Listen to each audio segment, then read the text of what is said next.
வணக்கம் அன்பு மக்களே. இந்த பதிவில் நாம் பார்க்க இருப்பது 2025ஆம் ஆண்டின் சிம்மராசியின் பொதுவான வருட பலன்கள் பற்றி பார்ப்போம். 2025ஆம் ஆண்டின் சிம்மராசியின் வருட பலன் பார்க்கும்போது சோதிடத்தின் விதிகளை பயன்படுத்தி சிம்மராசியின் ஜாதகத்தை உன்னிப்பாக கவனித்து வடிவமைக்கப்பட்ட விரிவான கணிப்புகள் மற்றும் அவரின் காதல் வாழ்க்கை, தொழில், ஆரோக்கியம் மற்றும் நட்சத்திர சீரமைப்பில் உருவான செழிப்பான பலன்களை இப்பதிவில் நாம் விரிவாக பார்ப்போம். இப்பதிவை பார்க்கும் கேட்கும் அன்பர்கள் யாவரும் லைக் செய்து சப்ஸ்கிரைப் செய்து பகிர்வது நல்லது. சிம்மராசி 2025 படி சில பகுதிகளில் வலுவான ஆண்டாகவும் சில பகுதிகளில் பலவீனமாகவும் இருக்கும் சூழல் இருக்கிறது. இந்த ஆண்டு பலவிதமான விளைவுகளை ஏற்படுத்தக்கூடும் என்பதை இது குறிக்கிறது. இது நல்ல விதமாகவும் சாதகமாகவும் பாதகமாகவும் இருக்கும் சூழலும் இருக்கிறது. சனி பகவானின் மார்ச் மாத பயணத்தின் முடிவுகள் சராசரியாக உங்களுக்கு சிறந்ததாகவும் சில நேரங்களில் மோசமான நிலையில் மோசமாகவும் இருக்கும் என்பது தெரிகிறது. இவை யாவும் உங்களுடைய நடத்தியை சார்ந்து செயல்பாடுகளின் பலன்கள் விரிவடையும் அல்லது குறுகலாகும். இதன் விளைவாக வணிகம் மற்றும் வேலைவாய்ப்பு தொடர்பான பாடங்களில் சவால்கள் மற்றும் சிக்கல்கள் ஏற்படுவதற்கான சூழலும் இருக்கிறது.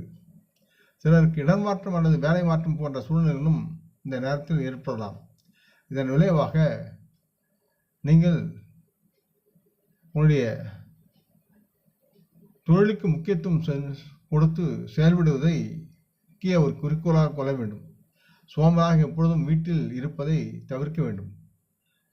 சாதகம் 2025 உங்களுக்கு மொத்தத்தில் நல்லவிதமாக இருப்பதாக தெரிந்தாலும் சற்று பாதகமாக இருப்பதாக தெரிகிறது, கணிக்கப்படுகிறது. மொத்தத்தில் இந்த ஆண்டு தங்களின் பொருளாதாரத்தின் அடிப்படையில் நிறைய கடின உழைப்பு இருந்தால்தான் உங்களுடைய வருமானம் அது சார்ந்த உற்பத்தியும் அதிகமாக செய்தால்தான் உங்களுடைய வாழ்வு இனிமையாக இருக்கும்.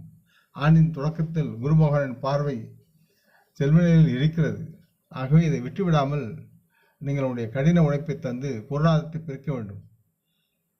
குரு பகவான் விழா இறுதியில் லாப வீட்டிற்கு வந்து பல்வேறு முறைகள் மூலம் பலன் பெற முயல்வார். வேலையில் சில சவால்கள் இருந்தாலும் பணம் சம்பந்தமாக சாதகமான சூழ்நிலைகளும் இருக்கலாம். இதற்கு உங்களுடைய கடின உழைப்பும் கவனமும் ஒரு நிலையில் இருந்து செயல்படுத்த வேண்டும் என்பதை குறிக்கிறது. அப்பொழுதுதான் உங்களுடைய சேமிப்பு உயரும் இது என்பதை குறிக்கிறது. தனிப்பட்ட விளைவுகளை அதனால் நீங்கள் பெறக்கூடும்.